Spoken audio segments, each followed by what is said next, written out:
আশিয়া গ্রামটা এখন মোটামুটি সারা বাংলাদেশের বিভিন্ন জায়গায় সুপ্রসিদ্ধ। কেন?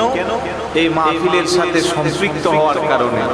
আর মাহফিল তো এটা কোনো সাধারণ মাহফিল নয়, এটা তো সরাসরি আমার নবীর কলিজার টুকরা, আমার নবীর আওলাদের সাথে সম্পৃক্ত, যার কারণে মাহফিলের রৌনকটা বেড়ে গেল। মাহফিলের সাথে যারা সংশ্লিষ্ট হয়েছে তাদের মর্যাদাও বেড়ে গেছে। আরেকটু জোরে বলি সুবহানাল্লাহ। আপনারা হয়তো এলাকার মানুষ হিসেবে ততটুকুন ধারণা করতে পারেন না যে আপনাদের আশিয়া নামটা কতটুকুন বাংলাদেশের কতটুকুন এরিয়ার মধ্যে পৌঁছেছে। কারণ বিগত 11 বছরের ভিতরে বাংলাদেশের স্বনামধন্য অনেক আলেম তাদের কদম এই মাঠে পড়েছে। সুবহানাল্লাহ বলবেন না? একজন হক্কানি রব্বানি আলেম যদি কোনো একটা কবরের পাশে দিয়া হেঁটে যায়, আল্লামা ইবনুল কাইয়্যুম জাওজির লিখিত একটা কিতাবে আমি পড়েছি যে 40 দিন পর্যন্ত ওই কবরের আযাব আল্লাহ মাফ করে দেবে। আর যারা মাহফিলে বক্তা হিসেবে আসে তারা নয়, হাজার হাজার শ্রোতা যারা এসেছে, আওলাদে রাসূল প্রেমিক শ্রোতা যারা এসেছে, তাদের মধ্যে অনেকে আল্লাহর ওলি আছে। এই সবটুকুন এই সুন্দর ব্যবস্থা কিন্তু আপনাদের ছোট্ট একটা উদ্যোগের কারণে হয়েছে। আজকে 11তম বছর, হয়তো বৃহৎ আকারে হইতো, কিন্তু এই ভাইরাসের কারণে অনেক জায়গা মাহফিল বন্ধ। আপনারা জানেন চট্টগ্রাম জমিয়তুল ফালাহ জাতীয় মসজিদে আন্তর্জাতিক শাহাদাতে কারবালার মাহফিল, ওইখানের আমি একজন নিয়মিত আলোচক আজকে অনেক বছর যাবত। ওইটাও কিন্তু এবার প্রশাসন অনুমোদন দেন নাই। তো আপনারা যে এখানে মসজিদের ভিতরে ছোট্ট পরিসরে হলেও করতে পারছেন, এটা কিন্তু অত্যন্ত শুকরিয়ার বিষয়। আজকে ৫ম দিন পর্যন্ত আপনারা চালিয়ে যাচ্ছেন, ইনশাআল্লাহ শেষ পর্যন্ত আজিমুস শান ভাবে যাবেন। আল্লাহ যদি আমাদের বিশ্বকে আগের মতো হাসি উজ্জ্বল পরিবেশ ফিরিয়ে দেয়, আগামী বছর আরো শানদার হবে। কথা বলেন? তাহলে মন খারাপ করার কোনো দরকার। আলহামদুলিল্লাহ আলা কুল্লি হাল, প্রত্যেক অবস্থায় আমরা শুকরিয়া আদায় করব কার? আর একটু জোরে বলি কার? আল্লাহ। তাই আশেপাশে যারা আছেন, যাদের কানে আমার কথাগুলো পৌঁছতে আছে, আপনিও এসে আমাদের মাহফিলে শরীক হয়ে যান। এমনও হতে পারে আজকের এই মাহফিল আমাদের কারো না কারো জন্য জীবনের শেষ মাহফিল। আল্লাহ যেন আমাদের সকলের হায়াতকে লম্বা করে দিই, বলি আমিন। আর একটু জোরে বলি আমিন। অনেকে ভাববেন যে করোনা ভাইরাস আপনি আহ্বান করছেন, আমি বলবো যে আমাদের সুন্দর পরিবেশ, স্বাস্থ্যবিধি মেনে আসার সুযোগ রয়েছে। আর মাহফিলের পোস্টারে দেখলাম মহামারী করোনা ভাইরাস থেকে মুক্তির উদ্দেশ্যে। তাইলে এখানে আসলে আশা করি পজিটিভ কিছু হবে না, মাহফিলের উসিলা আল্লাহ নেগেটিভ করে দিবে। এই আকীদা বিশ্বাস আছে না? না। কারণ মাহফিল এটা কোনো সাধারণ মাহফিল না, এটা আমার নবীর আওলাদের মাহফিল। এটা ইমাম হুসাইন রাদিয়াল্লাহু তাআলা আনহুর স্মরণের মাহফিল। যেই মাহফিলে আসলে পরে ঈমান তাজা হয়, যেই মাহফিলে আসলে পরে কোনটা হক কোনটা বাতিল তা পরিচয় পাওয়া যায়, যেই মাহফিলে আসলে পরে মদিনাওয়ালার লোক কোনটা সেটা বোঝা যায়। কথা বলেন ঠিক কি না? আমি খুব দুঃখের সাথে বলবো, বাংলাদেশের সরকারি সংখ্যা অনুযায়ী প্রায় 3.5 লক্ষ মসজিদ আছে। সব মসজিদে কিন্তু আশুরার মাহফিল হয় না। সব মসজিদের মেহরাবে দাঁড়িয়ে খতিব সাহেব ইমাম হুসাইন রাদিয়াল্লাহু তাআলা আনহুর শানের আলোচনা করে না। সব মাহফিলের মেহরাবে দাঁড়িয়ে খতিব সাহেব আশুরার তাৎপর্য বর্ণনা করে, আদম আলাইহিস সালাতু ওয়াস সালাম থেকে শুরু করে ঈসা আলাইহিস সালাতু ওয়াস সালাম পর্যন্ত যা ঘটে গেছে তার আলোচনা করে। কিন্তু ইমাম হুসাইন রাদিয়াল্লাহু তাআলা আনহুর শাহাদাতের কথা তারা বলে। আমি অত্যন্ত দুঃখের সাথে কথাগুলো বলছি। আপনারা খুব ভালো এক জায়গায় আছেন যেখানে আপনারা 10 দিন ব্যাপী আলোচনা শুনে ঈমান তাজা করতে পারেন। আজকেও ফেসবুকে দেখলাম কুষ্টিয়া মেহেরপুর এলাকায় কয়েকটা বকাটে যুবক এসে মসজিদ থেকে লা ইলাহা ইল্লাল্লাহু মুহাম্মাদুর রাসূলুল্লাহ লেখাটা ভেঙে ফেলেছে। হয়তো অনেকে দেখেছেন, মিডিয়া গিয়ে ওইখানে দলল, ব্যাপার কি? ওই ছেলেগুলা নাকি আহলে হাদিস। তো এই আহলে হাদিসের মতো বাতিলদের অপতৎপরতা দেখে আপনার আমার ঈমানকে রক্ষা করার জন্য এই ধরনের শুহাদায়ে কারবালার মাহফিলের দরকার আছে না নাই? আরেকটু জোরে বলুন, আছে না নাই? এই মাহফিলগুলো না থাকলে আরো আগে আমাদের ঈমান নষ্ট হয়ে যেত। তাই ইন্তেজামিয়া কমিটি চিন্তা করলো যে আমরা বড় বড় আলেম দাওয়াত দিতে পারবো না, তাতে কি হয়েছে? আমরা বিশাল আকারে মাঠে প্যান্ডেল করে মাহফিল করতে পারবো না, তাতে কি হয়েছে? অন্তত মসজিদের ভিতরে সীমিত আকারে হলেও আমরা মাহফিল চালু রাখবো। এই মাহফিলের কথাগুলো শুনে আমাদের এলাকার ভাইদের ঈমান তাজা হবে। আলহামদুলিল্লাহ বলি সবাই। আল্লাহ যেন আমাদের সকলকে কবুল করে, বলি আমিন। আরেকটু জোরে বলি আমিন। ইন্তেজামিয়া কমিটির পক্ষ থেকে অত্যন্ত গুরুত্বপূর্ণ একটি বিষয় আমাকে দেওয়া হয়েছে। রাসূল পাক সাল্লাল্লাহু আলাইহি ওয়াসাল্লামের উপর দুরূদ শরীফ পাঠ করার ফজিলত। এই পৃথিবীতে একমাত্র ইবাদত, যে ইবাদত বান্দাও করে, ফেরেশতাও করে, আল্লাহও করে। সুবহানাল্লাহ। আপনি আমি নামাজ পড়ি, আল্লাহ নামাজ পড়ে। আপনি আমি রোজা রাখি, আল্লাহ রোজা রাখে। আপনি আমি হজ করি, আল্লাহ হজ করে। আপনি আমি যাকাত দেই, আল্লাহ যাকাত দেয়। এক কথা, ইবাদতের যতগুলো শাখা প্রশাখা আছে সবটুকুন করি একমাত্র আমরা বান্দারা। আর করি কার জন্য? আল্লাহর জন্য। আল্লাহ আমাদের এই ইবাদত বন্দেগীগুলা কবুল করে আমাদের মান মর্যাদা বাড়ায়। আর আজকে আমাকে ইন্তেজামিয়া কমিটি যে বিষয় দিয়েছে, ওই ইবাদতটা শুধু বান্দা করে না, আসমানের ফেরেশতারা করে, পাশাপাশি আল্লাহ সুবহানাহু ওয়া তাআলা নিজে করে। বড় করে বলি সুবহানাল্লাহ। এখন বলবেন এটা কি আপনার মন গড়া কথা নাকি? আমি বলবো না ভাই, তার পক্ষে তো কোরআনুল কারীমের আয়াত আছে, কমন আয়াত। আমরা সবাই বলি ইন্নাল্লাহা ওয়া মালাইকাতাহু ইউসাল্লুনা আলান নবী। নিশ্চয়ই আল্লাহ এবং ফেরেশতা, নিশ্চয়ই আল্লাহ এবং ফেরেশতা ইউসাল্লুনা আলান নবী, আমার নবীর উপরে তারা দুরূদ শরীফ পাঠ করে। কোন নির্দিষ্ট সময় ব্যাপী নয়, সদাই সর্বদা। সুবহানাল্লাহ বলবেন না? উলামায়ে কেরাম বসা আছেন। ইউসাল্লুনা মানে কোন এখানে ক্ষান্ত নাই বা সীমিত আকারের জন্য নয়, চলমান অবস্থায় আল্লাহ এবং আল্লাহর ফেরেশতারা আমার নবীর উপরে দুরূদ শরীফ পাঠ করে। আল্লাহ দুরূদ শরীফ পাঠ করে মানে আল্লাহ আমার নবীর উপরে রহমত নাজিল করে। সুবহানাল্লাহ বলবেন না? ফেরেশতা দুরূদ শরীফ পাঠ করে মানে ফেরেশতারা আমার নবীর জন্য আল্লাহর কাছে নবীর রহমত কামনা করে। আল্লাহ বলেন ইয়া আইয়ুহাল্লাযীনা আমানু, ও হে ঈমানদারেরা, তোমরাও ইউসাল্লুনা আলান নবী, আমার নবীর উপরে দুরূদ শরীফ পাঠ করো। সাল্লু আলাইহি ওয়া সাল্লিমু তাসলিমা, অত্যন্ত সম্মানের সাথে, বিনয়ের সাথে আমার নবীর উপরে সালাত ও সালাম তোমরা পাঠ করো। বড় করে বলি সুবহানাল্লাহ। একটু গভীর মনোযোগ। আল্লাহ করে, ফেরেশতা করে। আল্লাহ কিন্তু সমস্ত মানুষকে বলেন নাই যে ইয়া আইয়ুহান নাস, ইয়া আইয়ুহাল ইনসান, এই ধরনের শব্দ আল্লাহ বলেন নাই। বরং আল্লাহ বলেন ইয়া আইয়ুহাল্লাযীনা আমানু। সুবহানাল্লাহ বলবেন না? তাহলে আমার আল্লাহর প্রিয় হাবিবের উপর দুরূদ শরীফ পাঠ করবে কোন বেঈমান, আমার আল্লাহ কো না, কোন ইহুদি খ্রিস্টান বৌদ্ধ না ছাড়া পৌত্তলিকতার বিশ্বাসী, আমার আল্লাহ কো না। তাহলে কে দুরূদ শরীফ পাঠ করবে?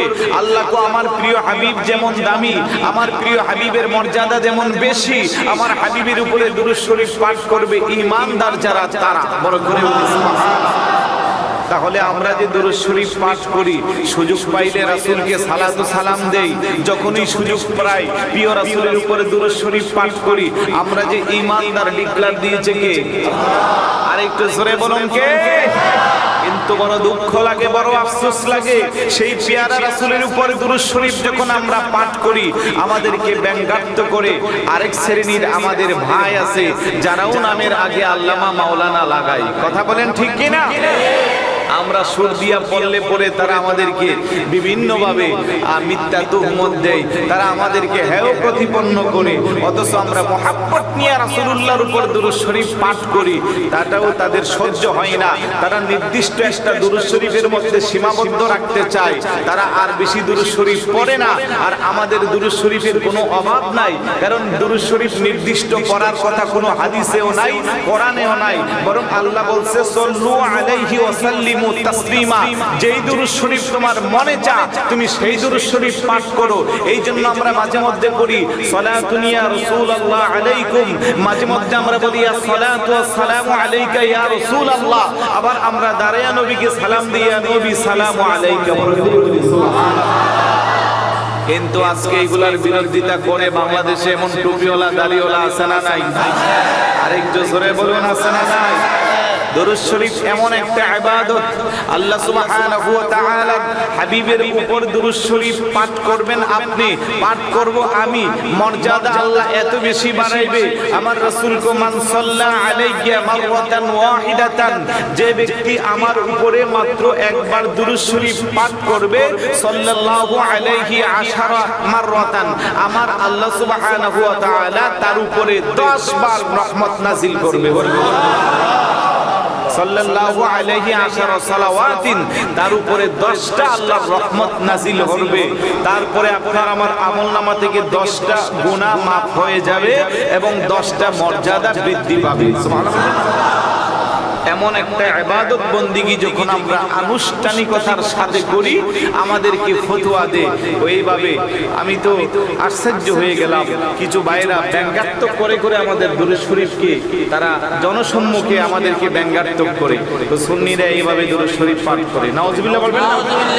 সমস্ত ভাইয়ের কাছে আমার প্রশ্ন, কোরআন তেলাওয়াতের বেলায় আপনার ফতোয়া চলে না, আযানের বেলায় আপনার ফতোয়া চলে না, রাসূলুল্লাহর উপরে দুরূদ শরীফ পাঠ করলে আপনার ফতোয়া আসে, তাহলে বোঝা গেল রাসূলুল্লাহর প্রতি আপনার প্রেমের ঘাটতি আছে। কথা বলেন ঠিক? দুঃখের সাথে কথাগুলো বলতে হয়, আফসোস লাগে হাজার হাজার মানুষের সামনে এই ধরনের সুর দিয়া পড়ে রাসূলুল্লাহর দুরূদ শরীফকে হেয় করে মানুষকে বোঝায় যে এভাবে পড়ার কি দরকার। আমি বলবো, তুমি কয় পাতার মৌলবী, তুমি এই কোরআন তেলাওয়াত সুর দিয়া পড়তে পারো, তখন ফতোয়া আসে না। নাতে রাসূল পড়ো, ফতোয়া আসে না। আযান সুর দিয়া দেই, ফতোয়া আসে না। রাসূলুল্লাহর দুরূদের বেলা তোমার ফতোয়া আসে। বোঝা গেল জায়গা মতে তোমার একটু চুলকানি আছে। কথা বলেন? আর এই চুলকানির জায়গায় মলম দেওয়ার জন্য আজকের এই সোহাদায়ে কারবালার মাহফিল। এই ধরনের মাহফিল যদি না থাকতো, বহু আগে আপনারা আমরা আরো গোমরা হয়ে যেতাম। তাই মাহফিল যেন কিয়ামত পর্যন্ত থাকে, এই পরামর্শ দিয়ে গেলাম। 10 দিন ব্যাপী অনেকগুলো মাহফিলে আমি নিয়মিত আলোচক। শুরুতে অনেকে আমাকে বলছে মাহফিল করতে পারবো না, আমি পরামর্শ দিয়েছি যে না, মাহফিল বন্ধ রাখার সুযোগ নাই, প্রয়োজনে ঘরের ভিতরে করবেন, প্রয়োজনে মসজিদে করবেন, মসজিদের বারান্দা, তাও পারলেন না একজন আলেম দিয়ে 10 দিনের জায়গা 5 দিন, 3 দিন না হয় 1 দিন, অন্তত 1 ঘন্টার জন্য হলেও মাহফিল করতে হবে। কারণ এটি কোনো সাধারণ মাহফিল নয়, এটা মদিনাওয়ালা কামলাওয়ালা নবীর রূহানি ফয়েজের মাহফিল। কথা বলেন? আজকে দুরূদ শরীফের ব্যাপারে আমাদের ব্রাহ্মণবাড়িয়ার একজন ছিল, সে তো ব্যঙ্গাত্মক করেছে, চলে গেছে, দোয়া করি আল্লাহ তাকে মাফ করে দেন। এত বেশি বেয়াদবি করেছে দুরূদ শরীফ নিয়ে, এগুলো হৃদয়ে দাগ কাটে। আল্লাহ জানে হেদায়েত করে যারা এই ধরনের আকীদার উপরে বিশ্বাস করে। বলি আমিন। আরেকটু জোরে বলি আমিন। দুরূদ শরীফের একটা বিখ্যাত কিতাব আছে যেখানে দুরূদ শরীফের ফজিলত লেখা। ওই কিতাবটার নাম হইল দালাইলুল খায়রাত। অনেকের কাছে থাকতে পারে, আমার কাছে আছে। ওই দালাইলুল খায়রাত অত্যন্ত প্রসিদ্ধ একটি দুরূদ শরীফের কিতাব। এমনিতেই আপনি, আমার কাছে নোট আছে, প্রায় 42টা দুরূদ শরীফের জগৎ বিখ্যাত কিতাব আছে, আলহামদুলিল্লাহ বললাম। তার মধ্যে একটা হলো দালাইলুল খায়রাত, যে কিতাবের রচয়িতা হলেন, যিনি লিখছেন আবু আব্দুল্লাহ মুহাম্মদ ইবনে সুলাইমান জাজুলি রাহমাতুল্লাহি আলাইহি। একজন জগৎ বিখ্যাত আল্লাহর ওলি ছিলেন। কেমন আল্লাহর ওলি ছিলেন? উনি 807 হিজরি সনে পৃথিবীতে আগমন করেন এবং 870 হিজরি সনে 63 বছর হায়াত পেয়েছিলেন। উনি পৃথিবী থেকে পরলোকে গমন করেন। তো ওনার এই দালাইলুল খায়রাত কিতাবটা লেখার পিছনের একটা কারণ আছে, যে কারণটা উনি ওই দালাইলুল খায়রাত কিতাবের ভূমিকার মধ্যে লিখেছেন। সুবহানাল্লাহ বলবেন না? আমরা যারা লেখালেখি করি, প্রত্যেকটা বই পুস্তক লেখার পরে একটা ভূমিকা থাকে না? সূচনা, ভূমিকা, শিরোনাম, এই ধরনের দিয়া, মুকাদ্দমা দিয়া, ওইখানে কারণটা, মানে ওই ভূমিকাটা পড়লে মোটামুটি পুরো কিতাবটার ব্যাপারে একটা আইডিয়া আসে যে লেখক ওনার মনের ভাবটা কি বুঝাইতে চাইলেন। তো আবু আব্দুল্লাহ মুহাম্মদ ইবনে সুলাইমান জাসুরি রহমতুল্লাহি আলাইহি আফ্রিকা এক দেশে ওনার জন্ম। ওইখান থেকে এক সময় উনি শরীয়তের একজন বড় আলেম ছিলেন, পাশাপাশি তরি বের হয়েছে সফরে। আমাদের দেশের আল্লাহর ওলি যারা, তারাও আগে খানকা শরীফ থেকে বিভিন্ন এলাকায় গিয়ে গিয়ে মানুষকে ইসলামের দাওয়াত দিত, কালেমার দাওয়াত দিত, হকের পথে আহ্বান করত অনেক কষ্ট করে। এখন তো রাস্তাঘাট ভালো, গাড়ি ঘোড়া আছে, এক সময় কিন্তু পায়ে হেঁটে হেঁটে সফর দিত। সুলাইমান জাসুরি আলাইহির রহমা উনি ওনার কাফেলা নিয়ে রওনা দিয়েছে। প্রতিমধ্যে যাওয়ার পরে জোহরের নামাজের সময় মরুভূমি এলাকা, কোথাও কোনো পানি নাই, নামাজের টাইম একেবারে চলে যাচ্ছে। অনেক খোঁজাখুঁজি করে একটা কূপ পাওয়া গেছে। আগের মানুষ কিন্তু কূপ থেকে পানি সংগ্রহ করত, মুরব্বীরা হয়তো অনেকে দেখবেন। এখন তো টিউবওয়েল আছে, মোটর আছে, এখনো নরসিংদী এলাকায় এখনো কূপ আছে, আমি গেলে দেখি ওইখানে বিশাল গর্ত। ওইখান থেকে আপনার বালতির মধ্যে রশি বেঁধে নিচ থেকে পানি তুলে ওনারা গোসল করে, খাওয়া দাওয়া করে, উযু করে প্রয়োজনীয় চাহিদা মেটায়। তো বিশাল করে একটা কূপ, কিন্তু কূপের অনেক নিচে পানি সংগ্রহ করার মতো কোনো ওনাদের ব্যবস্থা নাই। এখন পানি দেখার পরে তো ওনাদের তৃষ্ণা বা প্রয়োজনীয়তা আরো বেশি বেড়ে গেছে, কিন্তু পানি উঠাইতে পারছে না, ঘোরাঘুরি করতেছে যে কোথাও একটা বালতি যদি পাওয়া যাইতো, আবার বালতি পাইলেও হবে না, সাথে রশিও লাগবে। এইভাবে চিন্তা করতেছে।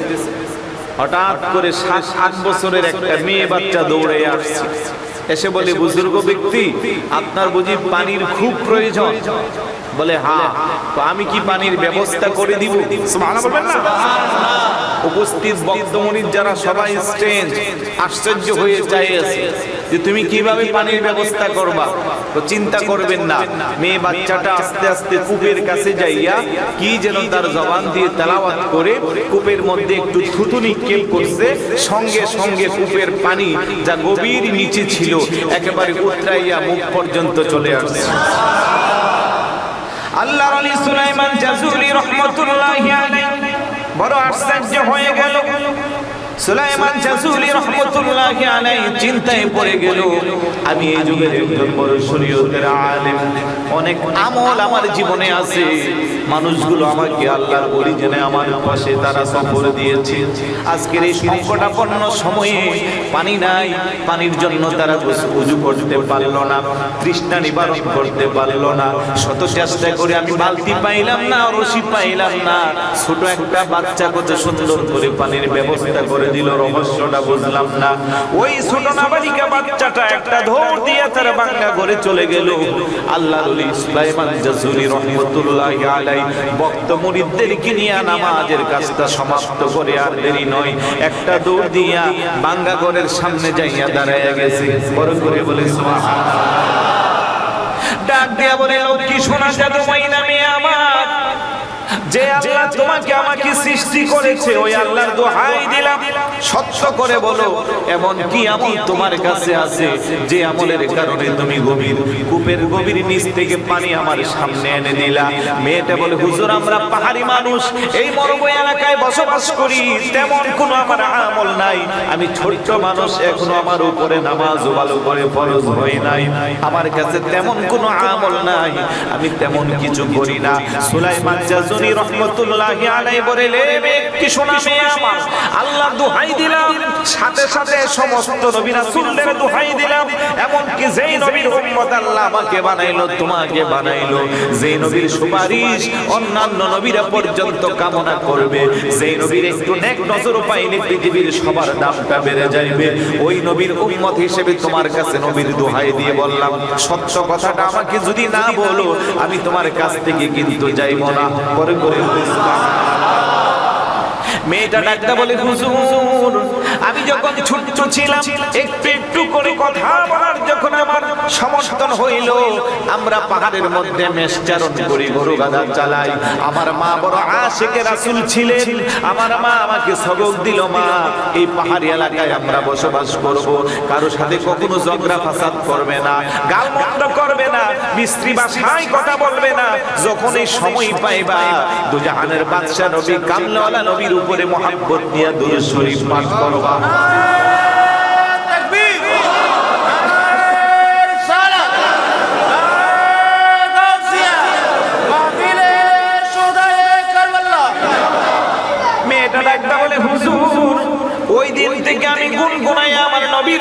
দুরূদ শরীফ পাঠ করি, যখনই আমি সুযোগ পাই প্রিয় নবীর উপরে দুরূদ পাঠ করি।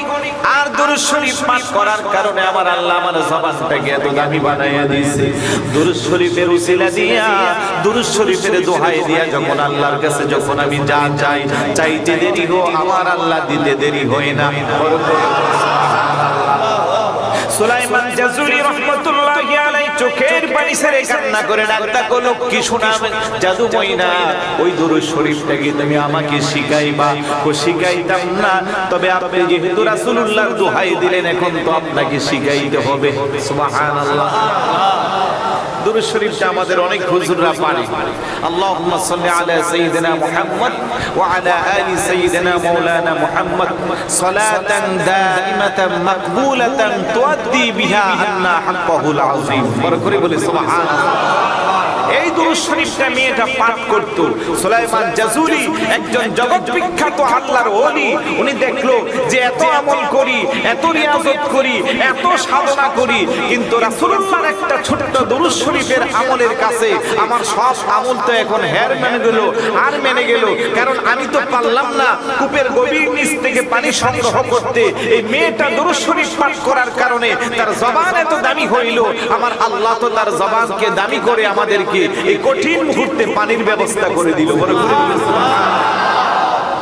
সুলাইমান জাজুলি রহমাতুল্লাহি আলাইহি ওই সফর থেকে যখন আসছেন, আসার পরে উনি সিদ্ধান্ত নিয়েছেন যে দুরূদ শরীফের ফজিলতের উপরে আমি একটা কিতাব রচনা করব।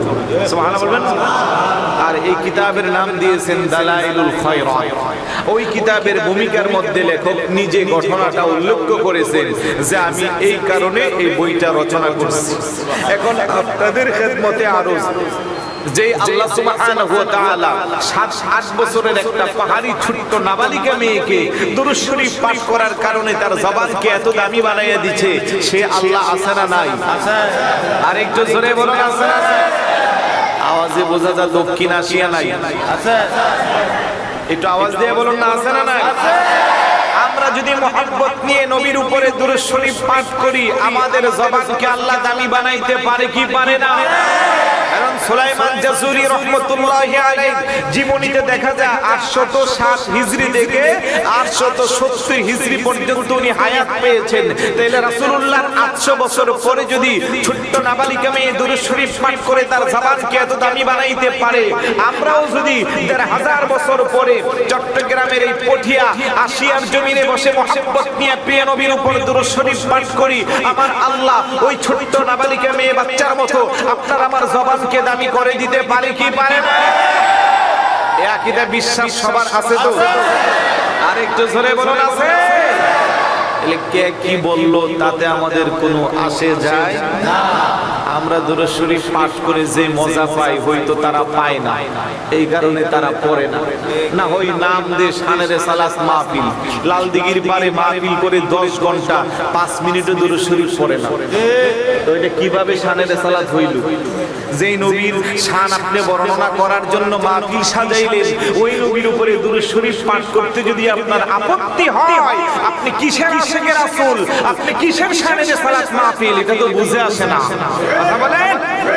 দুরূদ ও সালাম হাজারো সালাম, দুরূদ ও সালাম। আবার জবান খুলে দুরূদ ও সালাম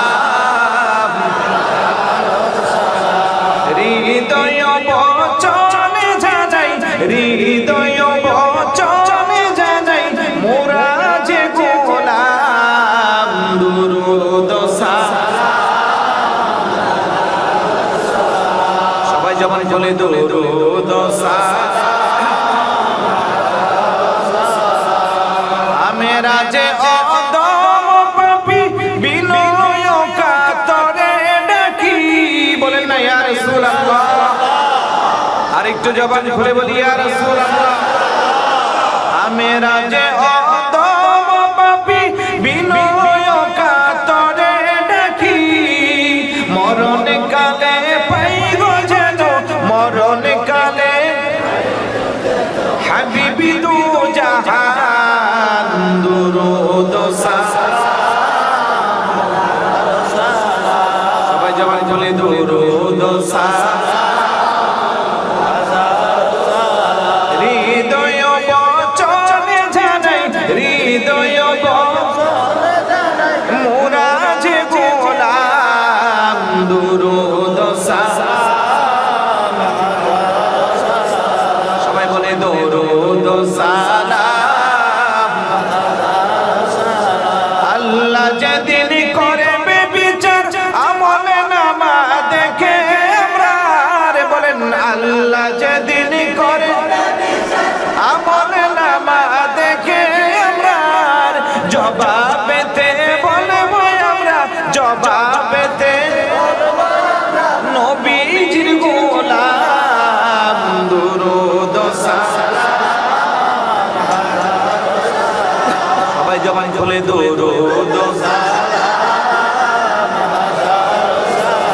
বচনে জানাই হৃদয় মোরা যে গোলাম দুরূদ দুরূদ শরীফ পাঠ করার মাধ্যমে জবান এত বেশি দামি হয়, আল্লাহ এত বেশি খুশি হয়, বান্দা এবং আল্লাহর মাঝখানে বন্ধুত্বের একটা সুযোগ দুরূদ শরীফের মাধ্যমে হবে। আরেকটু জোরে বলে সুবহানাল্লাহ। অন্যান্য ইবাদত আপনি করলেন, নেকি পাইলেন, ইবাদত করলেন, আল্লাহ চাইলে 10 গুণ বাড়াইতে পারে, 700 গুণও বৃদ্ধি করার আল্লাহর সুযোগ আছে। কিন্তু দুরূদ শরীফ এমন একটা ইবাদত, আপনি একবার পড়লেন, আল্লাহ আপনার উপরে 10টা রহমত নাজিল করলো, আপনার কাছ থেকে 10টা গুনাহ মাফ করে দিল, আর 10টা মর্যাদা আপনাকে বাড়াইয়া দিল। আরেকটু জোরে বলে সুবহানাল্লাহ। আমরা যারা দক্ষিণ এশিয়ায় বসে আছি, আমরা সবাই না, ওটা বাংলাদেশের যত মুসলমান আছে তারা না, পৃথিবীর যত মুসলমান আছে সবাই যদি সিদ্ধান্ত নেই যে আমরা ধর্মঘট করব, যে আমরা আগামী 1 বছর রাসূলুল্লাহর উপর দুরূদ শরীফ পাঠ করব না, দেখি রাসূলের দুরূদ শরীফের কি অবস্থা হয়। নাউজুবিল্লাহ। আমি বলবো 1 সেকেন্ডের জন্য দুরূদ শরীফ বন্ধ থাকবে। প্রত্যেক দিন ফজরের নামাজের পরে 70,000 আল্লাহ পাকের রহমতের ফেরেশতা নাজিল হয়, যারা মাগরিব পর্যন্ত হুজুরের রওজা শরীফের চতুর্পাশে ঘুরে আর আমার রাসূলের উপর দুরূদ শরীফ পাঠ করে মাগরিব আসলে পরে ওই সকালবেলার আগন্ত 70,000 ফেরেশতা আল্লাহর কাছে চলে যায়, নতুন করে আবার 70,000 ফেরেশতার আগমন ঘটে। এইভাবে তারা সারা রাত ঘুরে আর রাসূলুল্লাহর উপর দুরূদ শরীফ পাঠ করে পরের দিন ফজর আসলে পরে তারা আবার চলে যায়। এইভাবে রাত আর দিন মিলাইয়া 1,40,000 ফেরেশতা এই যে আমার রাসূলুল্লাহর উপর দুরূদ শরীফ পাঠ করে, হাদিস শরীফে এসেছে যেই ফেরেশতা একবার দুরূদ শরীফ পাঠ করার সুযোগ পাইছে, কিয়ামতের আগে তাকে আর দ্বিতীয়বার দেওয়া হবে না। বড় করে বলুন, শরীফ পাঠ করা বন্ধ করে দেয়, রাসূলুল্লাহর উপর 1 সেকেন্ডের জন্য দুরূদ শরীফ বন্ধ থাকবে না। কারণ 70,000 ফেরেশতা সকালে আসে, আর 70,000 ফেরেশতা মাগরিবের পরে আসে। এইভাবে দিন রাত মিলাইয়া 1,40,000 ফেরেশতা সদাই সর্বদা রাসূলুল্লাহর উপরে দুরূদ পড়ে। সুবহানাল্লাহ। আচ্ছা বলে ফেরেশতাটা বাদ দিলাম, আল্লাহ নিজে তো দুরূদ পড়ে, তাহলে আপনি আমি ঘুমাই, আল্লাহ ঘুমায়? আপনার আমার খাওয়া দাওয়ার টেনশন আছে, আল্লাহর আছে? আপনার আমার ব্যবসা বাণিজ্যর চাকরি বাকরির টেনশন আছে, আল্লাহর আছে? তাহলে আল্লাহ সদাই সর্বদা আমার নবীর উপরে দুরূদ শরীফ পাঠ করে। হযরত আম্মার ইবনে ইয়াসির রাদিয়াল্লাহু তাআলা আনহু থেকে হাদিস বর্ণিত, قال رسول الله صلى الله عليه وسلم ان الله وكل بقبري ملكا اعطاه اسماء الخلائق। বরকরে বলে সুবহানাল্লাহ। فلا يصلي علي احد الى يوم القيامه الا ابلغني باسمه واسم ابيه هذا فلان ابن فلان قد صلى عليك। বরকরে বলে সুবহানাল্লাহ। হযরতে আম্মার ইবনে ইয়াসির রাদিয়াল্লাহু তাআলা আনহু থেকে হাদিস বর্ণিত, আপনার নবী আমার নবী বলেন যে আল্লাহ সুবহানাহু ওয়া তাআলা আমার রওজা শরীফের পাশে ফেরেশতা নিযুক্ত করে দিয়েছেন, যে ফেরেশতার এত বেশি কান, সৃষ্টিতে আমার যত উম্মত আছে ওই উম্মতের সংখ্যানুপাত হারে ওই ফেরেশতাকে আমার আল্লাহ ততটা কান দিয়েছেন। পৃথিবীর যে কোনো প্রান্ত থেকে যখনই আমার কোনো গুনাহগার উম্মত আমার উপরে দুরূদ শরীফ পাঠ করবে, ওই ফেরেশতা সঙ্গে সঙ্গে তা লিপিবদ্ধ করবে। শুধু তার নাম লিপিবদ্ধ করবে না, হাজা ফুলান ইবনে ফুলান, যে দুরূদ শরীফ পাঠ করছে তার বাবার নাম কি, অমুকের ছেলে অমুক দুরূদ শরীফ পাঠ করছে। সুবহানাল্লাহ।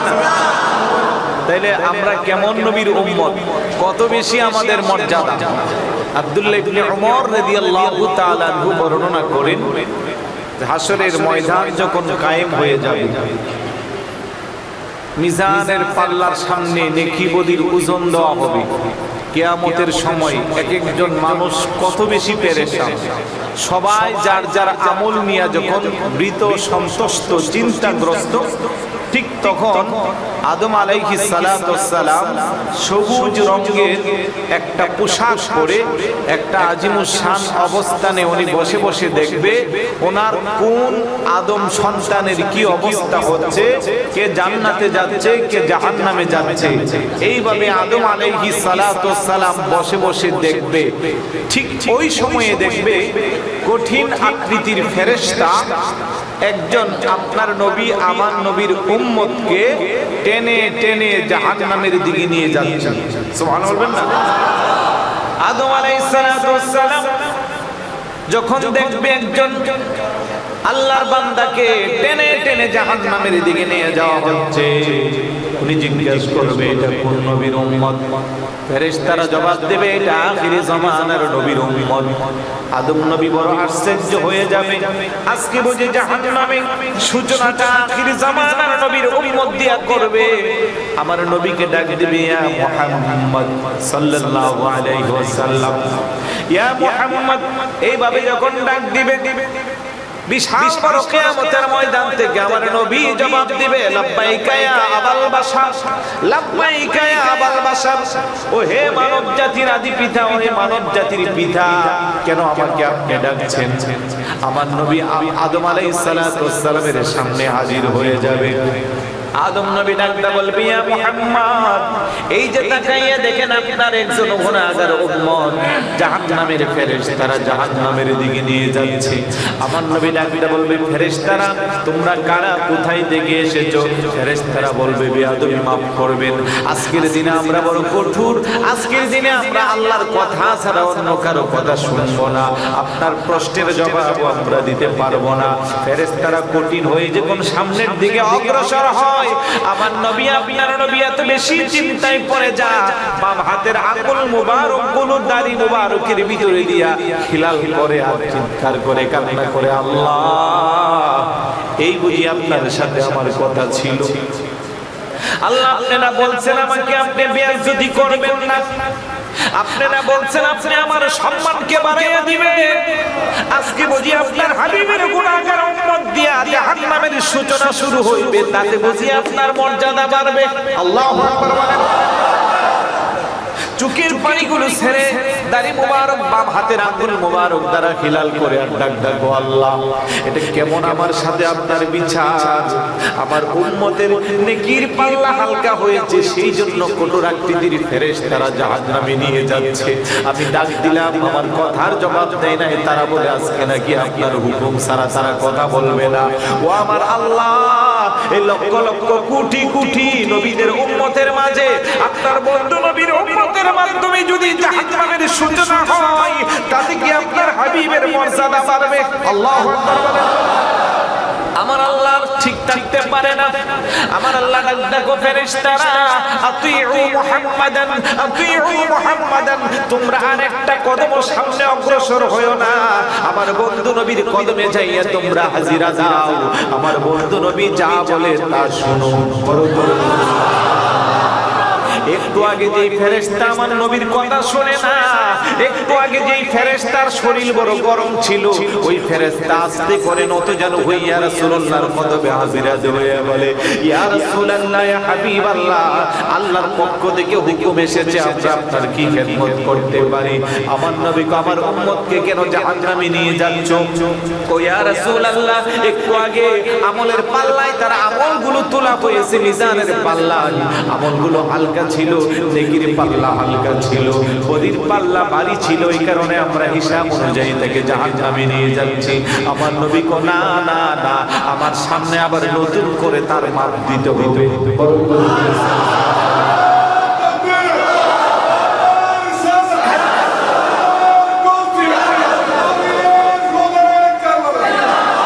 ফেরেশতারা কই ইয়া রাসূলুল্লাহ, ইয়া হাবিবাল্লাহ, একবার না দুইবার না 100 বার মাপ দিব, কারণ মাপ যদি ঠিক থাকে বিক্রেতার কোনো ভয় নাই। আসার সময় আমার ভাই তাসকির বলে, হুজুর আমি আমার বাচ্চাকে শিক্ষা দিয়েছি মাপে যেন 50 গ্রাম বেশি দে, কখনো যেন কম না দে। এই জন্য আমার নবী কয় তাজিরু সুদুকুল আমিন মান নাবিয়িনা ওয়াস সিদ্দিকিনা ওয়াস শুহাদা ওয়াস সালিহিন, সত্যিকারের নেককার আমানতদার ব্যবসায়ী যারা, আমার নবী কো তাদের হাসর হবে, নবী যারা, শহীদ যারা, সিদ্দিক যারা, আল্লাহর ওলি যারা, তাদের সাথে সুবহানাল্লাহ। আর যদি বদকার হয়, ব্যবসা যদি মাপে কম দেয়, ওজনে কম দেয়, এমন ব্যবসায়ী আছে না নাই? আপনাদের পটিয়া আছে না নাই? মাঝে মাঝে আমি আশ্চর্য হয়ে যাই, গরুর গোশত 5 কেজি নিয়ে পাশের দোকানে মাপলে 3.5 কেজিও পাওয়া যায় না, অথচ দেওয়ার সময় মনে হয় আরো আধা কেজি বেশি দিচ্ছি। আর আমার মতো জুব্বাওয়ালা দেখলে হুজুর একটু বাড়াইয়া দে, চর্বি টর্বি এগুলা হিসাবের বাইরে রাখ, মনে হয় যেন 5 কেজির জায়গা 7 কেজি দিল, আরেক জায়গা মাপলে 3.5 কেজি কষ্ট হয়ে যায়। এরকম ব্যবসায়ী আছে না নাই? তারা হলো ফাসিক, ফাজির। তাদের ব্যাপারে বলা হয় নাই, সত্যিকারের আমানতদার ব্যবসায়ীর ব্যাপারে বলা হয়েছে তাদের হাসর হবে, নবী যারা, শহীদ যারা, সিদ্দিক যারা, আল্লাহর ওলি যারা। বড় ঘরে বলি সুবহানাল্লাহ। আপনি ওজনে কম দিলে কোনো সমস্যা নাই, আপনি রাগ করবেন না। কম দিলে 50 গ্রামের জন্য দোকানদারের সাথে মারপিট করার কোনো দরকার নাই, কারণ হাসরের ময়দানে তার নেকিগুলো আপনাকে দিয়ে দেওয়া হবে। নেকি শেষ হয়ে গেলে শরীরের গোশত কেটে দিবে। খবরদার ব্যবসায়ী ভাইরা, রাতারাতি বড়লোক হওয়ার চিন্তা করবেন না। ব্যবসায়িকের ব্যবসার প্রতি আল্লাহর 10টা রহমতের 9টা নাজিল হয়। সুবহানাল্লাহ বলবেন না? সৎভাবে ব্যবসা করলে 20-25 বছর লাগে অবস্থান সৃষ্টি করতে, আর অসৎভাবে করলে রাতারাতি হওয়া যায়। পরে মান সম্মান এত ডুবে আর তারে খুঁজেও পাওয়া যায় না। যে মানুষটাই দুনিয়ার সম্পদের লোভে মুখ দিয়েছে, তার সব কিছু শেষ হয়ে গেছে, মানুষ হিসেবে আর তার মর্যাদা থাকে না। আল্লাহ যেন বোঝার তৌফিক দান করে বলুন আমিন। ফেরেশতারা কো হুজুর একবার কেন 10 বার মাপলো সমস্যা নাই, কারণ ফেরেশতাদের মাপে কি কোনো আর কাটছিট আছে? ওরা তো সঠিক দিছে। আমার নবী করে ফেরেশতা, আমার উম্মতের আমলের পাল্লায় নতুন করে আবার মাপ দাও। বলে হুজুর কোনো সমস্যা নাই। নতুন করে ফেরেশতারা যখন মিজানের পাল্লা ওই ব্যক্তির আমল উঠায় দিল, আস্তে করে ছোট্ট একটা কাগজের টুকরা আমার নবী নেকির পাল্লার মধ্যে রেখে দিল। আচ্ছা, ছোট্ট কাগজের টুকরা কি কোনো ওজন আছে? এই ভাই বলেন, কোন ওজন আছে? এখন দেখা গেল একটু আগে যেই লোকটা মাপের মিজানের কারণে জাহান্নামী হয়েছে, এত বেশি তার নেকির পাল্লা এখন ভারী হয়েছে, ফেরেশতা নিজে পর্যন্ত আশ্চর্য। এবার ফেরেশতা চুপচাপ ওই লোকটাকে নিয়ে এবার জান্নাতের দিকে রওনা দিয়েছে। লোকটা নিজেও হতবাক, ডাকদা বলে, রে ফেরেশতা, একটু সুযোগ দাও, আমি একটু কথা বলি। আজকের এই দুর্দিনে উনি কে, যিনি ছোট্ট একটা কাগজের টুকরা দিয়া জাহান্নাম থেকে আমাকে জান্নাতি বানাইছে? লোকটা যাইয়া আমার প্যারা নবীর সামনে হাজির, ডাকদা বলে, ফিদাকা বি উম্মি, আমার পিতা মাতা আপনার কদমে উৎসর্গ হোক। কে আপনি, কি আপনার পরিচয়? এত সুন্দর নূরানি চেহারা। উম্মত তখনও আমার নবীকে চিনে না, কিন্তু আমার নবী আমার উম্মতকে ভুলে না। বড় সুবহানাল্লাহ। আমার নবী ডাকদা করে, আমার উম্মত, তুমি আমাকে চিনলা না? আমি তোমার দয়ার নবী, মায়ার নবী, তোমার গুনাহগার উম্মতকে শাফাআত করনেওয়ালা নবী। ডাকদা কো হুজুর, আমি ব্যাপারটা বুঝলাম না। একটু আগে মাপের মধ্যে আমি জাহান্নামী ছিলাম, এখন আমি কেন জান্নাতি হইলাম? আমার নবী কো, উম্মত, তোমার জীবনে একবার মুহাব্বত নিয়ে আমি নবীর উপরে তুমি দুরূদ শরীফ পাঠ করেছিলা। ফেরেশতারা আমার কাছে তোমার নাম ঠিকানা সহ দুরূদ শরীফের আমলটা আমার কাছে পৌঁছে দিয়েছে। আজকে যখন তোমার আমলনামার হিসাব হইল, তুমি যখন জাহান্নামী হইলা, আমি নতুন করে আমার ডায়েরিতে একটু নাড়া দিলাম, আমার এই উম্মতের আমলনামায় কোনো হিসাব বাকি আসেনি। তখন আমি দেখলাম ওই যা দক্ষিণ এশিয়া 10 দিন ব্যাপী শহাদায়ে কারবালার মাহফিলে বসে ৫ম দিবসে মুহাব্বত নিয়ে চোখের পানি ছেড়ে আমার উপরে একবার দুরূদ শরীফ পাঠ করেছিলা। তোমার সেই দুরূদ শরীফের আমলটা তোমার খাতায় থেকে আমলের মধ্যে দেওয়া হয় নাই, তাই আমি ওই দুরূদ শরীফের আমলটা যখন তোমার নেকির পাল্লাই দিলাম, এখন তুমি হয়ে গেলা জান্নাতি। কয়বার? আওয়াজ দেয়া বলেন, কয়বার? আল্লামা ইউসুফ নাবহানী জাওয়াহিরুল বিহার ওই কিতাবের মধ্যে বর্ণনা করেন যে মুহাব্বত নিয়ে যদি যদি কোন নবীর উম্মত একবার দুরূদ শরীফ পাঠ করে এটাই তার জান্নাতে যাওয়া যথেষ্ট। তোমরা আমাদেরকে টিটকারি মারো, ইয়ার কি করো আমরা দুরূদ শরীফ পাঠ করলে। আশিকে রাসূল জানে যে দুরূদ শরীফ পাঠ করলে তার কাছে কত মজা লাগে। কথা বলেন ঠিক কি না? অনুরোধ করব দুরূদ শরীফের আমলটা ছাড়বেন না, জীবনে এত বেশি উপকার পাইবেন। আপনি ব্যবসা করেন, আপনি অভাবী মানুষ, আপনি ঋণগ্রস্ত, মানসিকভাবে আপনি যন্ত্রণায় আছেন, রাতের বেলা আপনার ঘুম হয় না, আমি বলবো আপনি বেশি করে দুরূদ শরীফ পাঠ করেন। এই দুরূদ শরীফের কারণে আল্লাহ আপনার সব সমস্যার সমাধান করে দিবেন। আর একটু জোরে বলি সুবহানাল্লাহ। একজন সাধারণ মানুষ, জজবুল কুলুব ইলা দিয়ারিল মাহবুব, ওই কিতাবের মধ্যে এসেছে একজন সাধারণ মানুষ 3000 দিনার তার ঋণ হয়ে গেল। কয় হাজার দিনার? 3000 দিনার। পাওনাদার কাজী সাহেবের দরবারে, কাজী মানে বিবাহর কাজী না, আগে যারা বিচারক ছিল তাদেরকে কাজী বলা হতো। সালিসি ডাকাইয়া কাজীর সামনে নিল, সময় দিল 1 মাস। কয় মাস? 1 মাস। 1 মাসের মধ্যে তুমি এই ঋণ পরিশোধ করতে হবে, না হয় তোমার বিরুদ্ধে আমরা অ্যাকশনে যাব। লোকটা কান্নাকাটি শুরু করে দিল যে আমার অবস্থান থেকে 3000 দিনার কর্জ কিভাবে আমি 1 মাসে পরিশোধ করব। মসজিদের কোনায় বসে বসে 5 ওয়াক্ত নামাজ পড়ে কান্নাকাটি করে, আর বাকি সময়টা শুধু আমার পেয়ারা রাসূলের উপরে দুরূদ শরীফ পড়ে। একদিন, 2 দিন, 3 দিন, মাস 30 দিন, বলেন কয় দিন? মাসের 27তম রাত্রে স্বপ্ন দেখলো কে যেন একজন সুন্দর চেহারাওয়ালা ব্যক্তি তার সামনে হাজির, আর বলতে আছে তুমি চিন্তা করিও না, আগামীকাল আলী ইবনে ঈসা উজির নামের যে আরেকজন এলাকার নামি দামি ব্যক্তি আছে তার কাছে যাইবা, যাইয়া বলবা যে পেয়ারা রাসূল বলেছে আমাকে 3000 দিনার দেওয়ার জন্য, কারণ আমার পাওনাদারের আর সময় বাকি নাই, মাত্র 3 দিন বাকি। সুবহানাল্লাহ না? হঠাৎ করে স্বপ্ন ভেঙে গেল, চিন্তায় পড়ে গেল, কি দেখলাম কি দেখলাম, আর এত সুন্দর চেহারাওয়ালা ব্যক্তি যিনি আসছে উনি বা কে? কারণ ইতিপূর্বে এত সুন্দর চেহারাওয়ালা ব্যক্তি আমি জীবনে কোনোদিন আর কাউকে দেখার কথা নাকি? পৃথিবীতে কোনো মা কি এত দামি সন্তান প্রসব করেছে? এত সুন্দর সন্তান আল্লাহ পৃথিবীতে আর দান করেছে? সুবহানাল্লাহ বলবেন না? ওই ব্যক্তি সারাদিন চিন্তায় পড়ে গেল, কি স্বপ্নে দেখলাম, আমি যদি আলী ইবনে ঈসা উজাইরের কাছে যাইয়া এই স্বপ্নের কথা বলি, আর উনি যদি আমাকে বলে তোমার যে রাসূলুল্লাহ পাঠাইছে বা তোমাকে যে বলছে তার প্রমাণ কি, তুমি সত্য বলছো না মিথ্যা বলছো, আমি কেমনে বলবো? সুবহানাল্লাহ। সারাদিন চিন্তায় পড়ে রইল, আর গেল না। রাতের বেলা যখন ঘুমাইলো, আবার নূরানি চেহারাওয়ালা ব্যক্তিটা এসে ওনার সামনে হাজির, ডাক দিয়া কই তুমি কেন গেলা না? হুজুর আমি তো আপনার পরিচয় পাইলাম না। আমার পরিচয় কেন পাইলা না? আমি তো তোমার মায়ের নবী, দয়ার নবী, যেই নবীর উপরে তুমি বেশি বেশি দুরূদ শরীফ পাঠ করো, আমি নবী তো দুরূদ শরীফ পাঠ করনেওয়ালা আমার উম্মতকে ভুলতে পারি না। ডাক দেখো হুজুর আমি এই কারণে গেলাম না, আলী ইবনে ঈসাকে যদি আমি বলি যে আমাকে পাঠাইছে, উনি তো আমাকে বলবে যে তার প্রমাণ কি, কারণ স্বপ্নের কথা উনি ব্যাখ্যা বিশ্বাস নাও যাইতে পারে।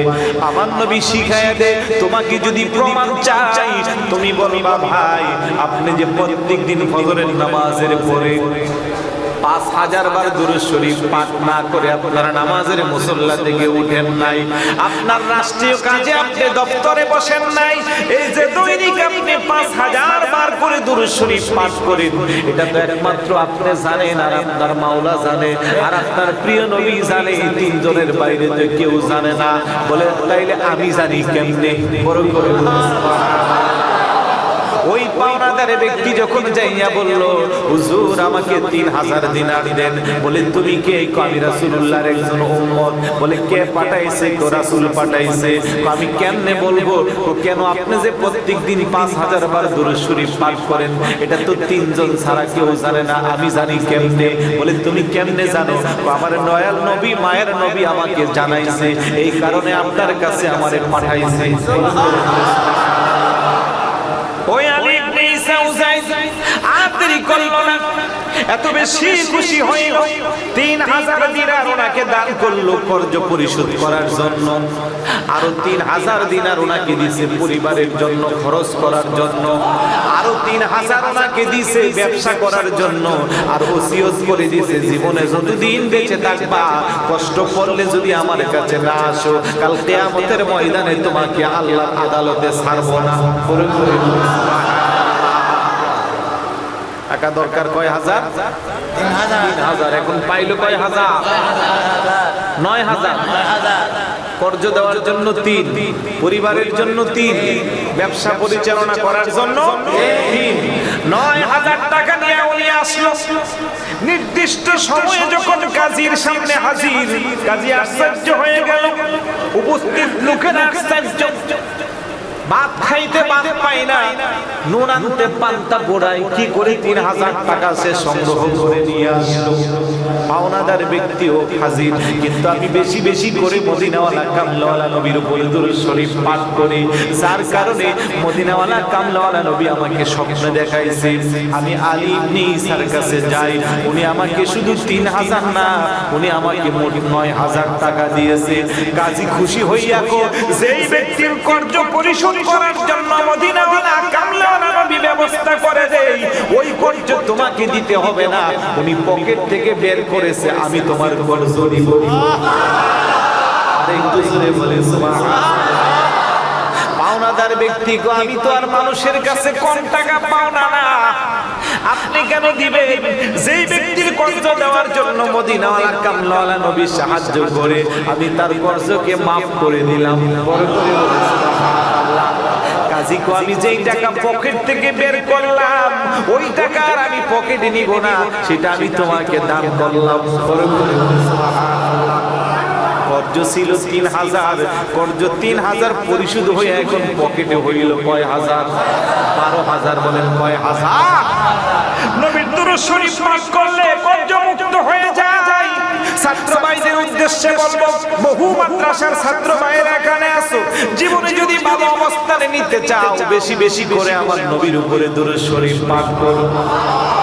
পরীক্ষায় ভালো রেজাল্ট করতে চাও, পড়াশোনার পাশাপাশি বেশি করে আমার নবীর উপরে দুরূদ শরীফ পাঠ করো। জীবনের ভালো উন্নত মর্যাদায় নিতে চাও, বেশি বেশি করে আমার নবীর উপরে দুরূদ শরীফ পাঠ করো। সুবহানাল্লাহ। আমার ব্যক্তিগত ছাত্র জীবন থেকে আমি অনেক পাইছি প্রতিদান, যা বলে শেষ করা যাবে না, শুধু দুরূদ শরীফের মাধ্যমে। সুবহানাল্লাহ। তাই খুব দুঃখ লাগে যখন দুরূদ শরীফ নিয়ে ব্যঙ্গার্থ করা হয়, যখন দুরূদ শরীফ নিয়ে বিভিন্ন বাজে মন্তব্য করা হয়।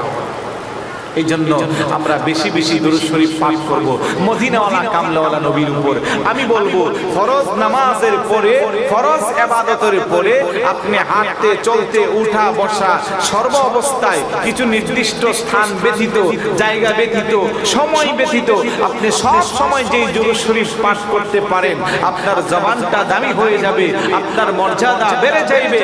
আল্লাহ দুরূদ শরীফের খাতিরে আপনাকে আল্লাহর ওলি বানাবে। বড় করে বলেছেন, যারা আল্লাহর ওলি দাবি করে তাদের জীবনীতে দেখেন বেশি বেশি দুরূদ শরীফ পাঠ করেন। আপনি চাইলে ছোট্ট দুরূদ শরীফ পড়েন সাল্লাল্লাহু আলাইহি ওয়াসাল্লাম, এর চেয়ে ছোট দরুদ আর হইতে পারে না। আরেকটা হাদিসে আসে, কেউ যদি দৈনিক 3 বার দিনের বেলা আর রাতের বেলা দুরূদ শরীফ পাঠ করে, জাহান্নাম তার থেকে অনেক দূরে রাখে। সুবহানাল্লাহ। আমি চিন্তা করলাম 3 বার পাঠ করতে তো 5 সেকেন্ড লাগে না। ছোট্ট দুরূদ শরীফ সাল্লাল্লাহু আলাইহি ওয়াসাল্লাম, সাল্লাল্লাহু আলাইহি ওয়াসাল্লাম, সাল্লাল্লাহু আলাইহি ওয়াসাল্লাম 3 সেকেন্ড লাগে। এই 24 ঘন্টা দিনের ভিতরে রাতে 3 সেকেন্ড আর দিনে 3 সেকেন্ড, 6টা সেকেন্ড কি আমরা এই নবীর মহব্বতে ব্যয় করতে পারবো না? আর একটু জোরে বলুন, পারবো না? যদি পড়তে পারি লাভ আছে, লস নাই। দুরূদ শরীফের মাধ্যমে জবান কত দামি হয়, আল্লাহু আকবার। তাই যারা ঋণগ্রস্ত আছেন আজকের মাহফিল থেকে একটা সবক নেন যে আমিও ইখলাসের সাথে খুলুসিয়তের সাথে সহি নিয়ত করে আজকের মাহফিল থেকে সিদ্ধান্ত নিলাম 5 ওয়াক্ত নামাজ আমি যেমন আদায় করব, বেশি বেশি নবীর উপরে দুরূদ শরীফ পাঠ করব। আপনি খবর নিয়ে দেখেন এই এলাকার বহু মানুষ যারা এই আপনাদের মাহফিলে সহযোগিতা করে, 10 বছর আগে আর বর্তমানে খবর নিবেন। আপনি যদি মনটাকে একেবারে খালেস নিয়তে এই মাহফিলের মধ্যে যদি আপনি সহযোগিতা করেন, আমার আকীদা বিশ্বাস আপনি তার প্রতিদান পেয়ে যাবেন, আপনি তার জাযা পেয়ে যাবেন, আপনি তার পুরস্কার পেয়ে যাবেন। আজকে এত সুন্দর মাহফিল হচ্ছে, ইন্তেজামিয়া কমিটি সাজাচ্ছে। আমি বলবো সারা বাংলাদেশের মধ্যে শুধু আপনাদের আশিয়া এলাকা নয়, পটিয়া এখন কর্মসংস্থানের অভাব নাই। আলহামদুলিল্লাহ, ঘরে ঘরে চাকরিজীবী আছে না নাই? এই যে ব্যাংক হিসাব করলে বাংলাদেশের প্রায় 18টা ব্যাংকের অধিকাংশ সিংহভাগ শেয়ার আপনাদের পটিয়ার এসালম গ্রুপের। কথা বলেন? আমাকে ওই দিনও কে বললো যে পটিয়া মানুষ 8ম শ্রেণী পাস করলে তার চাকরি। সুবহানাল্লাহ বলবেন না? এইগুলো হওয়ার জন্য তো কিছু না কিছু উসিলা লাগে, উসিলা ছাড়া হয় না। আমি বলবো এই শাহাদায়ে কারবালার মাহফিল একটা অন্যতম উসিলা। আর একটু জোরে বলি সুবহানাল্লাহ। হাদিসে রাসূল পাক সাল্লাল্লাহু আলাইহি ওয়াসাল্লাম ইরশাদ করেন, যারা এই দুরূদ শরীফ অধিক হারে আমি নবীর উপরে দুরূদ শরীফ পাঠ করবে, অন্ধকার আলোর মধ্যে তাদেরকে সেই দুরূদ শরীফ কাজ করবে। যে কেমন কাজ করবে? ফুলসিরাতের ব্রিজ যখন পার হবে তখন তার সামনে সুন্দর একটা আলোর মতো দুরূদ শরীফ থাকবে। বড় করে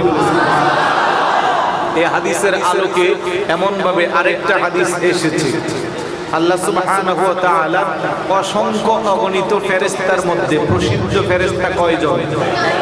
আরেকটু জোরে বলুন। খারাপ লাগতেছে? ঘড়ির দিকে তাকাচ্ছেন, মানে আর সময় আছে 9 মিনিট। আচ্ছা, নির্দিষ্ট সময় 8:30, প্রয়োজনে 5-10 মিনিট বাড়লে তো সমস্যা নাই। ইনশাআল্লাহ দেখি কতটুকু যাওয়া যায়। যে কথা বলতেছিলাম, প্রসিদ্ধ ফেরেশতা কয়জন? হযরতে জিবরাইল আলাইহিস সালাতু ওয়াস সালাম, হযরতে মিকাইল আলাইহিস সালাম, হযরতে ইসরাফিল আলাইহিস সালাম, আর আরেকজন হলেন আজরাইল আলাইহিস সালাতু ওয়াস সালাম। নাম শুনছেন নি আপনারা? আওয়াজে বোঝা যায় আজরাইল আলাইহিস সালাতু ওয়াস সালামের নাম শুনেন নাই? এমন কোন দিন আছে না, এমন কোন ঘন্টা আছে যে ওনার কার্যক্রমের খবর আমাদের কাছে আসে না? প্রতিনিয়ত কাজ চলে। সুবহানাল্লাহ বলবেন না? জিবরাইল আলাইহিস সালাতু ওয়াস সালাম একদিন আমার নবীর কাছে আসে, ইয়া রাসূলুল্লাহ, ইয়া হাবিবাল্লাহ, আপনার খেদমতে আরজু, আমার একটা দরখাস্ত আপনি কবুল করেন। বলে কি দরখাস্ত? হুজুর, আমার দরখাস্ত হলো আপনার কোনো মহাব্বতের উম্মত যদি আপনার উপরে প্রেম, ভালোবাসা, ভক্তি, শ্রদ্ধা নিয়ে 10 বার দুরূদ শরীফ পাঠ করে। বলেন কয়বার?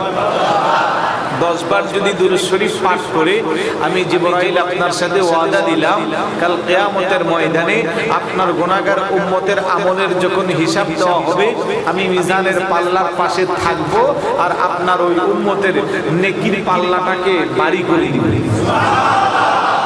আচ্ছা, উম্মতের পক্ষে যদি নবীর দরবারে দরখাস্ত যায়, নবী খুশি না বেজার? মঞ্জুর করবে নাকি দূরে সরাবে? হুজুর তো খুশি। আর জিবরাইল আমিন দেখলো যে এমন নবীর কাছে, এমন নবীর উম্মতের দরখাস্ত দিলাম যেই নবী উম্মত ছাড়া কিছুই বুঝে না। আল্লাহু আকবার বলবেন না? দুনিয়াতে আসার পরেও নবী উম্মত, দুনিয়া যতদিন ছিলেন নবী উম্মতের জন্য পাগল পেরেশান, এখনো রওজা শরীফে শুয়ে শুয়ে নবী উম্মতের জন্য পেরেশান। ওই গুনাহগার উম্মতের পক্ষে নবীর কাছে জিবরাইল দরখাস্ত দেওয়ার মানে হলো নবীর একটু সুনজর যেন জিবরাইলের আমিন প্রতি পড়ে। সুবহানাল্লাহ বলেন না?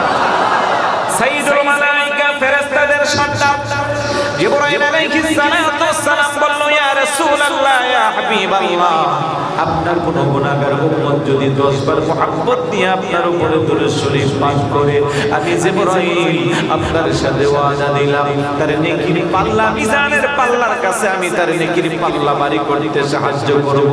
আমার নবী কো তোমার দরখাস্ত কবুল করলাম। বড় করে মিকাইল আলাইহিস সালাতু ওয়াস সালাম চিন্তা করলো, জিবরাইল স্পেশাল দরখাস্ত দিয়া নবীর একটু সুদৃষ্টি পাইল, সুতরাং আমিও একটু চেষ্টা করে দেখি। মিকাইল আলাইহিস সালাতু ওয়াস সালাম এসে বলে, ইয়া রাসূলুল্লাহ, ইয়া হাবিবাল্লাহ, আমারও একটা দরখাস্ত। আমার নবী কো কি দরখাস্ত? আপনার কোন গুনাহগার উম্মত যদি মুহাব্বত নিয়ে দৈনিক 10 বার আপনার উপরে দুরূদ শরীফ পাঠ করে, আমি ওয়াদা দিলাম কাল কিয়ামতের ময়দানে, হাসরের ময়দান যখন কায়েম হয়ে যাবে, মাথার আধা হাত উপরে যখন সূর্যের কিরণ দিবে, সূর্যের তাপে যখন মানুষগুলা গেবে, মাথা গলা পর্যন্ত গামের মধ্যে সাঁতার কাটবে, জিহ্বাটা লম্বা করে বের করে দিবে, এক ফোঁটা পানির জন্য যখন তারা পাগল হয়ে যাবে, আপনি যদি আমার দরখাস্তটা মঞ্জুর করেন, ওই কঠিন মুহূর্তে আল্লাহর কাছ থেকে যে আপনার গুনাহগার উম্মতকে আমি হাউজে কাউসারের পানি পান করাবো।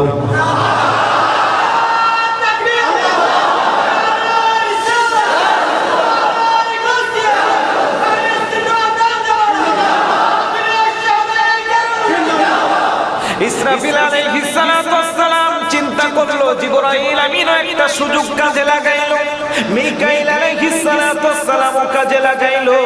আমি ইসরাফিল আর কেন বসে থাকবো, দৌড়ে এসে কই, ইয়া রাসূলুল্লাহ, ইয়া হাবিবাল্লাহ, আমারও একটা দরখাস্ত গো প্রিয় নবীজি। আমার নবী খুব কি দরখাস্ত? দৈনিক যদি 10 বার মুহাব্বত নিয়ে আপনার কোন গুনাহগার উম্মত আপনার উপরে দুরূদ শরীফ পাঠ করে, আমি আপনার সাথে ওয়াদা করলাম আপনার গুনাহগার উম্মত যখন ফুলসিরাতের ব্রিজ পার হতে নিবে, আমল যদি ভালো হয় বিদ্যুতের গতিতে দ্রুত পার হয়ে যাবে, আমল যদি খারাপ হয় 30,000 বছরের রাস্তা হয়ে যাবে, চুলের চেয়ে আরো চিকন হবে, খুরের চেয়ে আরো দার হবে, আর ওই কঠিন মুহূর্তে আপনার গুনাহগার উম্মত কেটে কেটে জাহান্নামের মধ্যে পড়ে যাবে। হুজুর মুহাব্বত নিয়ে যদি 10 বার আপনি নবীর উপরে দুরূদ শরীফ পাঠ করে, আমি ওয়াদা করলাম আপনার গুনাহগার উম্মতের হাত ধরে ধরে আমি ফুলসিরাতের ব্রিজটা পার করে দিব। আল্লাহু আকবার বলি। বাকি আছে কয়জন?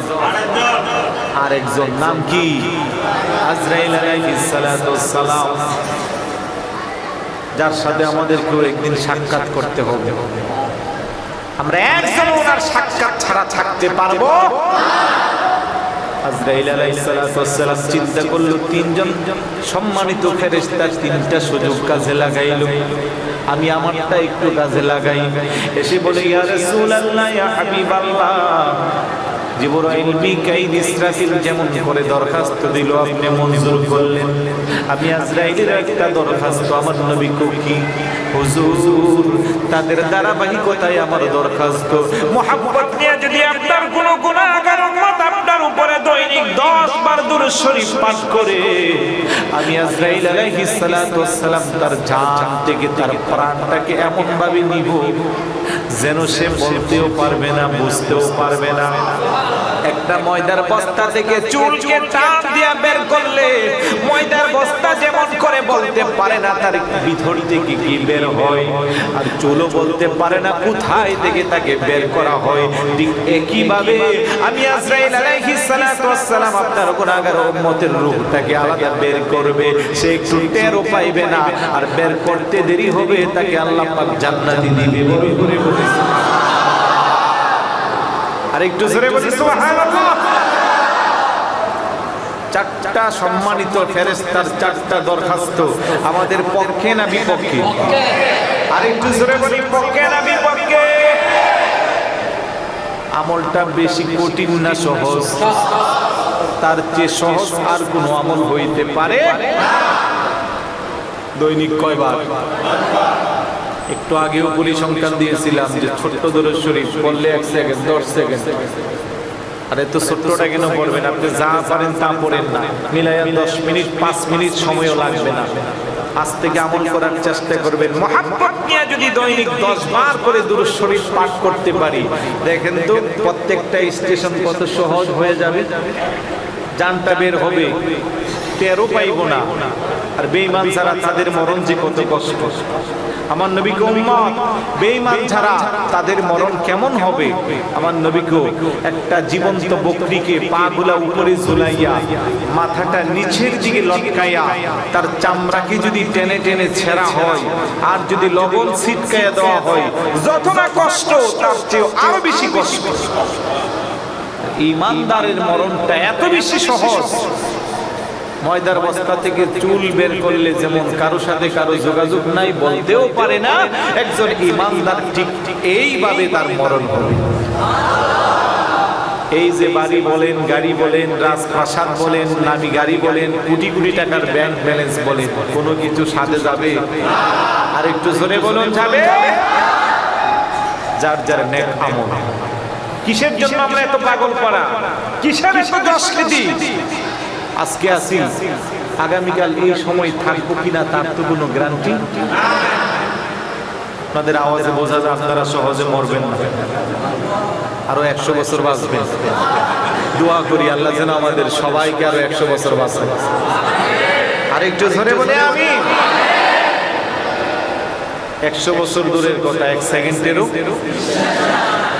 চোখেরই পলকে তুমি হতে পারো লাশ, চিরতরে বন্ধ হবে তোমারই নিঃশ্বাস, হবে এলানে তোমারই নাম মসজিদের মাইকে।